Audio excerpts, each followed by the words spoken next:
Hi guys, आपका हमारे YouTube channel LKPCM study में हार्दिक स्वागत है और अभिनंदन है। जैसा कि आपने हमारी पिछली वीडियो में देखा था क्लास 6 मैथ, ठीक है, अभ्यास 3A के बारे में मैंने कुछ सवाल कराए हुए थे। ठीक है, आज हम उससे आगे के सवाल कराएंगे।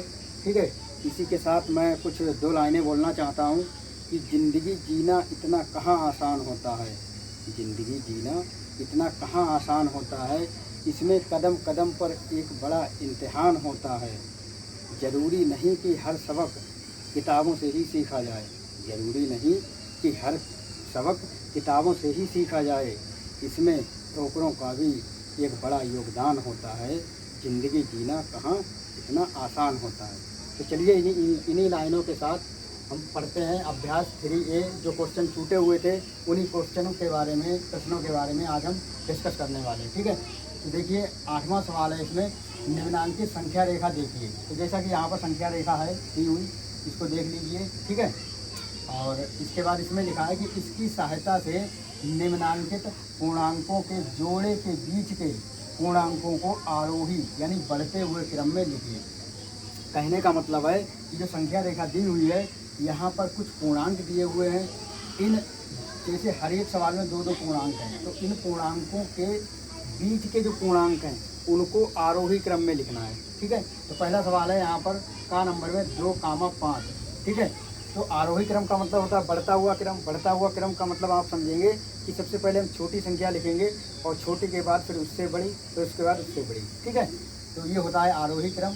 ठीक है, अब यहाँ पर लिखा है कि हम जोड़े के बीच के पूर्णांकों को लिखना है। ठीक है, तो यहाँ पर जैसे 2 लिखा है तो 2 के बाद कितना आता है 3, 4 और 5। अब देखो 2 और 5 को छोड़ करके इनके बीच में जो संख्या होंगी उनको जो है बढ़ते हुए क्रम में लिखना है। तो इसको जब हम बढ़ते हुए क्रम में लिखेंगे तो ये हो जाएगा हमारा 2, 2 को छोड़ दो 3 और 3 के बाद 4। ठीक है, 5 तो लिखा हुआ ही है। ठीक है, तो ये बढ़ते हुए क्रम में हो गया। इसी प्रकार से इसमें देखिए -4, 0। ठीक है, अब -4 यहाँ पर दिया हुआ है। ठीक है, तो यहाँ पर हम क्या लिखेंगे -3 और -2 और -1। ठीक है, 0 तो यहाँ पे दिया हुआ है। ठीक है, अब माइनस में यहाँ पर 3 क्यों लिखा है? वैसे तो 3 तो बड़ी संख्या होती है, लेकिन माइनस में जितनी बड़ी संख्या होगी वह उतनी ही छोटी होगी, और जो संख्या जितनी छोटी होगी वही उसे उतनी बड़ी होगी। जैसे माइनस यहाँ पर 1 है, तो 1 जो है इन 2 और 3 से सबसे बड़ी संख्या माइनस की 1 है। ठीक है, और इनमें सबसे छोटी है -3, तो -3, इससे छोटी -2 और इससे छोटी -1। 0 यहाँ पर दिया हुआ है तो 0 यहाँ पर नहीं लिखेंगे। अब इसी प्रकार से आप गा नंबर देखेंगे, इसमें है 3,8। अब 3 के बाद यानी कि 3 और 8 को छोड़ करके इनके बीच में जो संख्या होंगी उनको आरोही क्रम में लिखना है। ठीक है, यानी बढ़ते हुए। तो 3 के बाद क्या आता है? 3 के बाद आता है 4, 4 के बाद 5, 5 के बाद 6 और 6 के बाद 7, 8 यहाँ पर दिया हुआ है। ठीक है, तो ये हो गया हमारा तीसरा सवाल। चौथा सवाल है इसमें 0,4।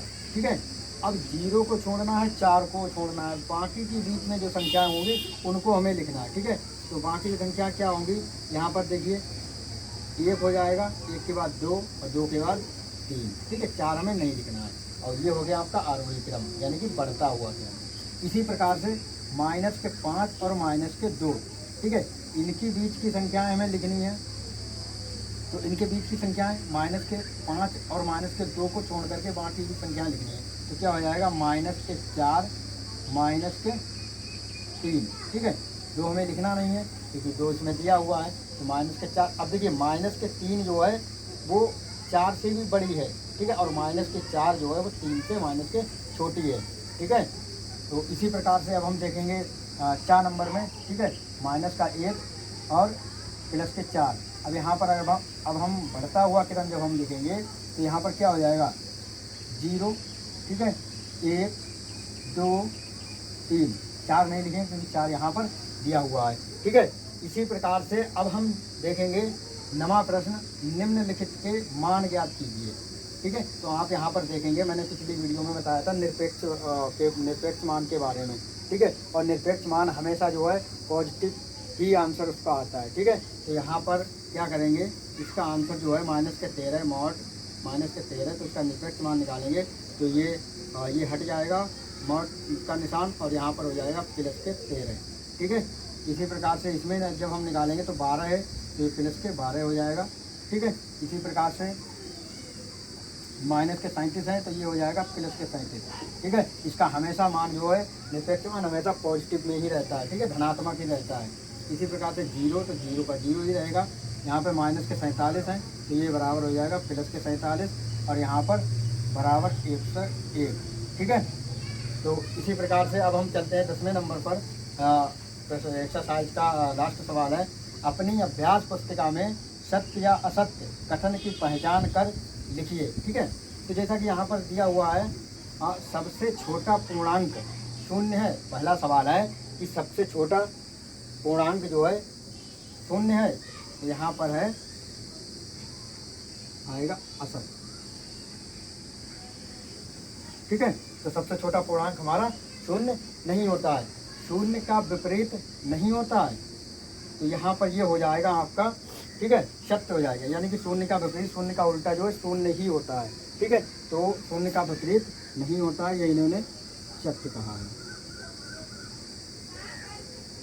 ठीक है, इसी प्रकार से अब यहाँ पर दिया हुआ है माइनस के 17 बड़ी संख्या है माइनस के 5 से। अब देखिए, जैसे कि हमने बताया था कि माइनस में जितनी बड़ी संख्या होगी वह उतनी ही छोटी होगी, और जो छोटी संख्या होगी माइनस में वही उतनी ही बड़ी होगी। जैसे यहाँ पर माइनस के 17 हैं, वैसे तो 17 बड़ा होता है, लेकिन यहाँ पर माइनस लग गया तो 17 जो क्या है ये माइनस के 5 से भी छोटा है, तो यहाँ पर ये क्या हो जाएगा असत्य हो जाएगा। ठीक है, इनका कहना ये गलत है।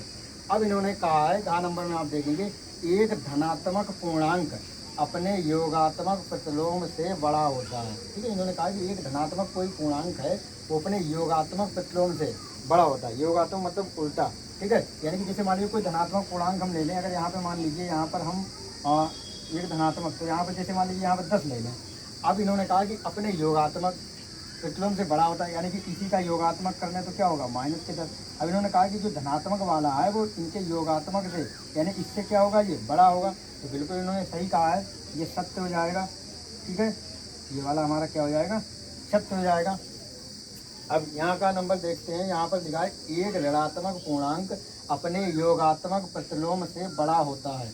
इन्होंने कहा कि एक ऋणात्मक पूर्णांक, यानी कि ऋणात्मक कोई पूर्णांक ले लो, जैसे मान लीजिए यहाँ पे हमने 5 ले लिया। ठीक है, इसी का योगात्मक प्रतिलोम करो तो योगात्मक क्या होगा प्लस के 5। अब इन्होंने कहा है कि एक ऋणात्मक पूर्णांक अपने योगात्मक प्रतिलोम से बड़ा होता है, यानी कि ये वाली जो संख्या है माइनस के 5 ये प्लस के 5 से बड़ी है, ऐसा तो नहीं है। इन्होंने इसका मतलब ये गलत कहा है, तो ये क्या हो जाएगा असत्य हो जाएगा। ठीक है, ऐसा बिल्कुल भी नहीं है। ठीक है, पॉजिटिव संख्या धनात्मक संख्या बड़ी होती है ऋणात्मक संख्या से। ठीक है, यहाँ पे लिखा है शून्य एक पूर्णांक नहीं है।